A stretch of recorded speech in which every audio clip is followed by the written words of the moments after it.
Il-Gazzetta The Times komplet tirrapporta l-paniku li tinsab fih l-amministrazzjoni tal-Partit Nazzjonalista fl-isfond tal-kriżi u l-ġlied bla rażan li l-partit qed jesperjenza.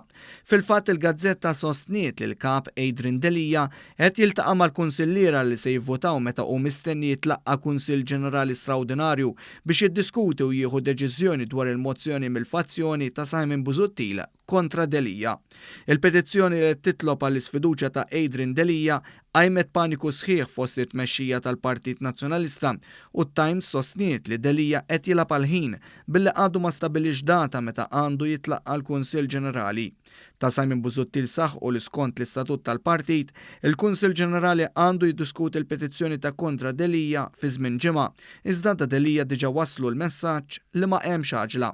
Fil-fatt il-Grupp Parlamentari Nazzjonalista għandu jitlaqqa nhar it-Tnejn u l-Ħamis isegwi l-Eżekuttiv tal-Partit fejn sa issa fuq l-aġenda għadha ma tniżlitx id-diskussjoni dwar is-sejħa tal-Kunsill Ġenerali li jista' jitfa' aktar pressjoni fuq Delija. Id-dubji fit-trasparenza li l-Partit Nazzjonalista suppost jimxi biha intefgħu wkoll fuq l-għażla tal-kap tal-Kummissjoni Elettorali li se tmexxi il-proċess tal-elezzjoni għal ħatra ta' żewġ karigi importanti fil-partit wara ir-reżenni ta' Mark Anthony Sammut u David Stellini. Richard Muscat, ex-segretarju parlamentari nazzjonalista, huwa magħruf li ġej mill-kamp ta' Delija u dan l-aħħar ma ħallix membri tal-Eżekuttiv li se jkunu msefrin nhar il-Ħamis biex jivvotaw qabel dwar id-deċiżjoni meta se jitlaqqa l-Kunsell Ġenerali biex jittieħed il-vot kruċjali dwar il-kap. F'dan l-isfond il-kap Adrian Delija qed jingħad li qed jipprova jraqqaq il-pannu bil-qar aħmar billi jwiegħed li wara li jgħaddi l-vot dwaru se jtiru xirjus u bekk se jqaċċat nies li bħalissa jinsabu qrib tiegħu. Fuq il-petizzjoni firmata minn 200 ruħ, 50 iżjed minn dak meħtieġ skont l-istatut biex jissejjaħ Kunsill Ġenerali ukoll qajjem l-inkwiet fil-partit.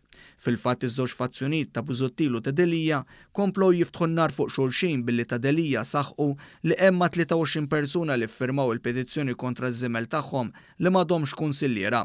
Dan fil-waqt li ta' Busuttil staqsew dwar kif persuna titneħħa mid-dritt li tivvota f'Kunsill Ġenerali mingħajr ma tiġi avżata. Ta' Delija komplu jattakkaw billi rrimarkaw li 55 persuna li ffirmaw il-petizzjoni lanqas biss ħallsu t-tessera. It-Times rapportat ukoll li issa l-attenzjoni daret fuq il-lista tal-kunsilliera li għalkemm bosta jaħsbu li għandha dellijiet koroħ fuqha minħabba l-aġir u l-manipolazzjonijiet tal-passat ta' Gianpier De Bono, il-lista fil-verità qed tinżamm is-Segretarju Ġenerali Clyde Puli. Għalfejn membri tal-Kunsill Ġenerali għal omorhom tneħħu fi żmien il-kap preżenti mingħajr ma mqar ġew notifikati, staqsa xi ħadd li jħuf fil-kuruduri tal-istamperija. Dawn il-mistoqsijiet komplu joħorġu fil-beraħ il-qasma li l-Partit Nazzjonalista ilu għaddej biha u li komplet tieħu forma ta' battalja mis-silta bejn żewġ fazzjonijiet li mhux lesti ċedu pulsier.